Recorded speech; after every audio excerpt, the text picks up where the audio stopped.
JWL Sports, where we review all the best sports clips from around the world. Now you're probably wondering, why should I watch over here instead of any of the other channels? And that's because over there, they don't care about what you have to say. They say this all the time. They don't even read any of the comments. But I think it's the opposite. I think we know exactly what we're talking about. So I read every single comment. So if you think what I'm saying is the most ridiculous thing you've ever heard, let me know in the comments below. If you think what I'm saying is the most amazing thing, then definitely please let me know. Either way, let's get into some discussions. Let's get into some fights. But ultimately, let's just have some fun. And please do consider subscribing. We are building an amazing community here, and I would absolutely love to see you part of it. I want to build something that we all genuinely feel connected to.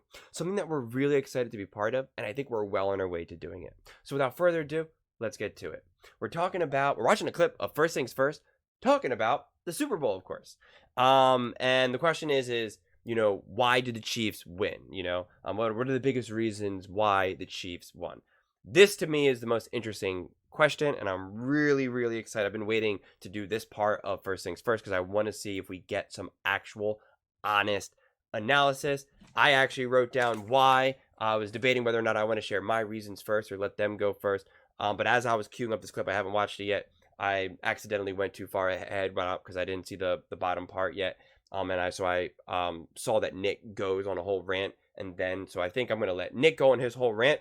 And then I'm going to dispute everything he has to say most likely. Like I said, I don't know what he's going to say, but I imagine I will dispute it because the way I see this game, and as I just said in my last video, and just in general that I say a lot, the way how I break down games is this. The first question I always ask is, did a team win or did the other team lose? And depending on that answer, I then break it down accordingly. So that's always like the first question that I go, and then depending on which way that answer goes, I then break it down. But this game was really interesting. This doesn't happen all the time. This game was interesting because it was both. The Chiefs absolutely won this game, but the 49ers also absolutely lost this game. And to be very clear, I am not here to bash the Chiefs or the 49ers for that matter. Patrick Mahomes is one of the greatest quarterbacks ever, if not the best quarterback. Andy Reid is one of the greatest coaches ever, if not the best coach ever. And Andy Reid and Patrick Mahomes are undeniably the greatest coach-quarterback duo in the NFL from my viewpoint. So when I then break down as to the reasons why I think the 49ers lost and the Chiefs didn't win, do not take that as a hate towards Patrick Mahomes and the Chiefs and Andy Reid and any of those things, because that's not at all what I'm saying. Both things can be true. There is nuance to this. Tom Brady has won many Super Bowls that he did not necessarily win. He did not catch that interception against Seattle, okay? But then he also lost Super Bowls that had nothing to do with his play either, notably against the Eagles, against Nick Foles or Eli Manning, right? He balled out, especially against the Eagles. Balled out, but still lost. So these things can all be true at the same time. So let's see what Nick has to say, and then we'll break it down. This goes for almost 400. What's the main reason the Chiefs won? Well, Bruce showed it. There were 4 defining plays. This was a game. Listen, both teams turned the ball over twice. Both teams turned the ball in the red zone. But I want to do them in order. This play right here saved the game. If they convert this first down, then we are at the mercy of Jake Moody making a kick. Because you use your first time out there, they can then just run the ball twice. Run the ball 3 times, pardon me. Best case scenario is you get the ball back with 25 seconds left. So that's the first one. Trent McDuffie, who again is the player they acquired in the Tyreek trade. The next one is an underrated massive moment. That right there is the fastest Travis Kelce has traveled on a field in 7 years. Really? The fastest he has gone in 7 years. Yes, by Next Gen Stats. Huh. So Travis Kelce and saved it for the biggest moment of one of what he called the biggest game of his life. So you have the second rounder Trent McDuffie, the legend Kelce, and then the best defensive player of this team, the entire dynastic run, did the same thing to Purdy did to Josh Allen.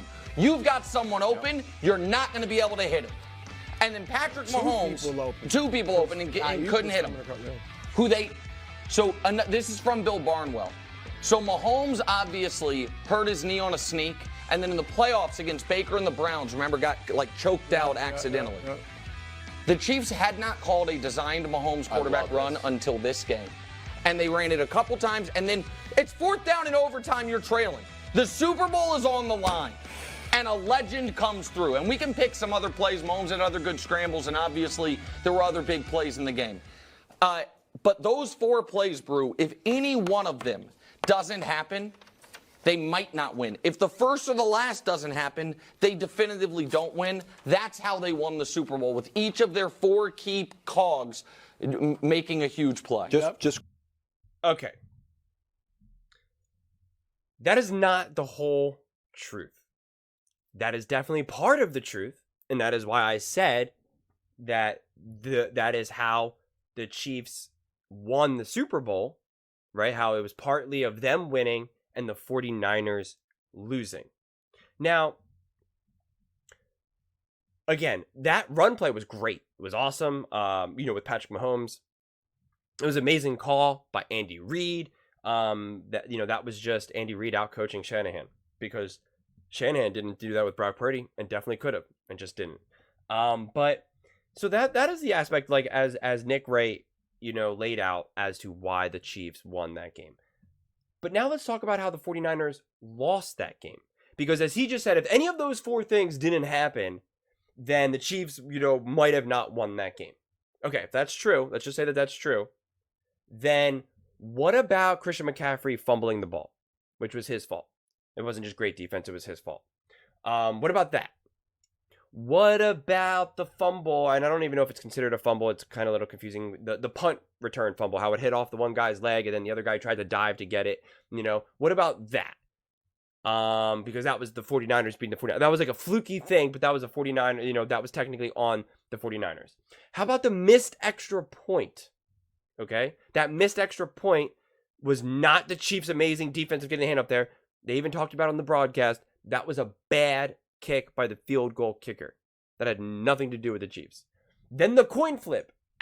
I mean, and that's the more question mark one, because, you don't know what would have happened. But that was the dump. Makes no sense why Shanahan went first. None. And even the players were confused and said they didn't understand the rules. I don't know if you saw that, but the players said they didn't even know the overtime rules. It makes no sense. The only argument that I can see is that the Chiefs defense was tired, and so he wanted to take advantage of that, which is a legitimate strategy technically, but it's stupid because you gave the Chiefs more information knowing whether or not they need a field goal or a touchdown, and it gives them the benefit of the doubt of having 4 downs, which is massive. I cannot emphasize enough how massive it is to know that you have 4 downs every single time versus 3. Not only does it change all your play calling from the first, second, and third down, but it also, you get an extra down. Your percentages of success skyrocket. And again, you now know if you need to go for a touchdown or a field goal. And there was at one point when the Chiefs were 4th and 1, considering how their defense was playing, there's a good chance that they would have punted that ball. But since they took the ball second, they know they can't punt the ball. So they have to go for it. So it just changes the game completely. So that is 1000% on Shanahan, and I can't make sense of it. I really can. If you can, please let me know in the comments below. And then Shanahan also then abandoned the run in the second half. Not completely, not like something like that the Ravens did, but he just didn't do it. And even Romo was dumbfounded. Romo was like, you can't do that. You can't not hand the ball off. He's like, they just did 6 dropbacks in a row. Like, what are you doing? You can't do that. And if Romo is like, befuddled by this, well then I certainly am. A lot of other people are. So it just didn't make sense. And again, that had nothing to do with the Chiefs. So to me, this game was both truly won by the Chiefs because they stepped up. They did what they needed to do. Patrick Mahomes was great. Patrick Mahomes did what Patrick Mahomes has consistently done. Andy Reid called the perfect play at the perfect time. Spags had good defense, good, a great plan against the 49ers. And Travis Kelce stepped up when he needed to do. Pacheco when he needed, the defense made some great stops, key stops, and that was it. But also all the things that I just listed are also true reasons why the Chiefs won and the 49ers lost. And they can't be disputed. They just can't be. If you're looking at just this 3rd and 5 play, or this Travis Kelce play, or, or the 4th and 1 play, then you also have to look at all those other plays as well. It's not just those 4 reasons why the Chiefs won. It's also the 1, 2, 3, 4, 5 reasons why. And Greenlaw getting injured if you want to add that, which is 6. Those are all real reasons. Or Kittle getting injured and then unable to go out, so then his backup gets up there and then gets a flag, gets a holding call. Those are killers. Killers. Just quickly before you go, Brew, I have one other thing I want to add. I felt like, and Mahomes said it in the post game, like the Chiefs are never underdogs, and people shouldn't pick against the Chiefs. And you never picked against the Chiefs. I picked against the Chiefs once against the Patriots. It was ill-founded. But I'm back in the kingdom. But Brew, you picked against the Chiefs against the Bills. Yeah. And then you picked against the Chiefs against the Ravens, and you picked against the Chiefs against the 49ers. And you mentioned it before. All the Chiefs did was go into Las Vegas, put their feet up on the couch, and ate some sandwiches, and honestly treated the 49ers. That was one of them. Yeah.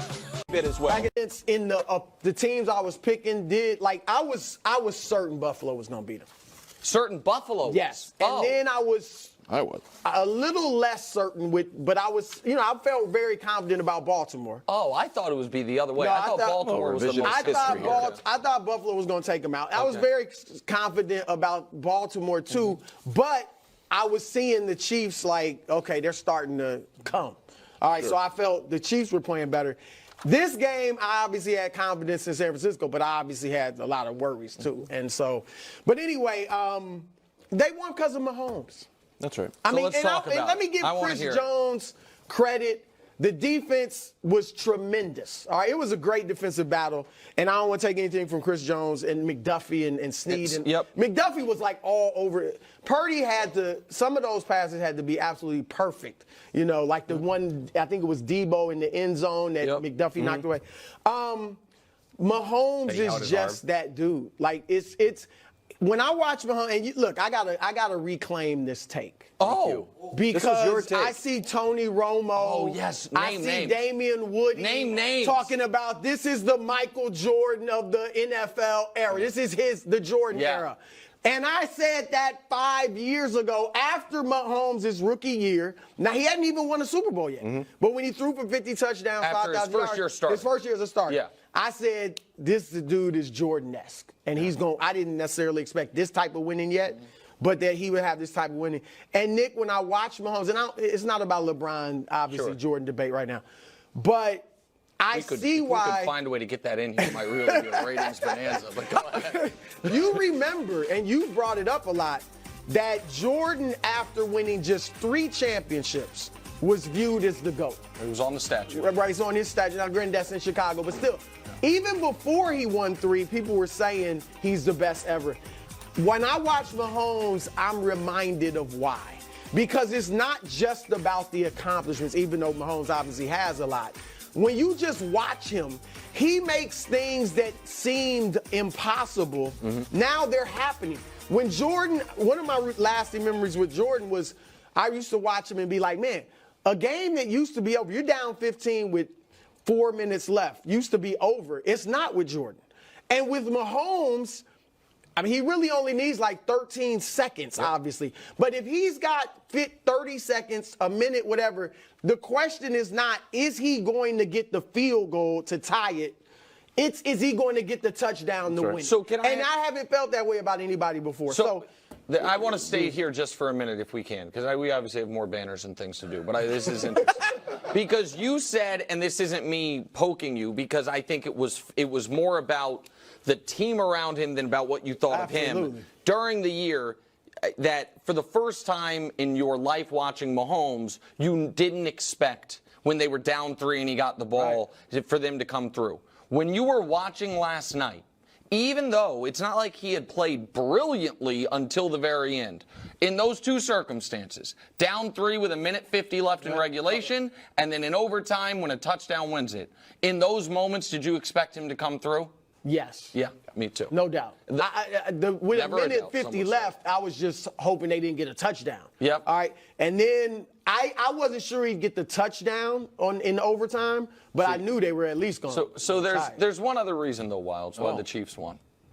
And it was the story, amazingly, of last year for them at the end, Burrowhead being underdogs in the Super Bowl. Yeah. And that this year they were doubted all year, and they, if we could, guys, the banner and the bulletin board, because you guys think that the 20-0 was wrong, but count up the eliminations because we have 6 fresh ones. All right, the 20-0 was not wrong, so I'm not even gonna waste my time with that one, to be honest with you. But I can't believe that they're not, and maybe they're gonna talk about it in another clip, later on. So I'm not really entirely sure, to be honest with you, because to me, again, it's very, very clear that the Chiefs both won this game for the reasons that they laid out, without a doubt, and then the reasons that I laid out about the 49ers. That really had nothing to do with the Chiefs. And to me, that's really the way how I watched that game. That's the way I viewed it. But what do you guys all think? I would absolutely love to hear your thoughts. Why do you think the Chiefs won? How do you think the 49ers played? Do you think the 49ers had a chance to win this game and they just didn't? They lost it. Let me know in the comments below. Would absolutely love to hear your thoughts. Please don't forget to subscribe. As I said, we are building an amazing community here, and I would absolutely love to see you part of it. And please don't forget to give this video a thumbs up, as it really does help with the visibility and the algorithm. Thank you so much, and see you next time.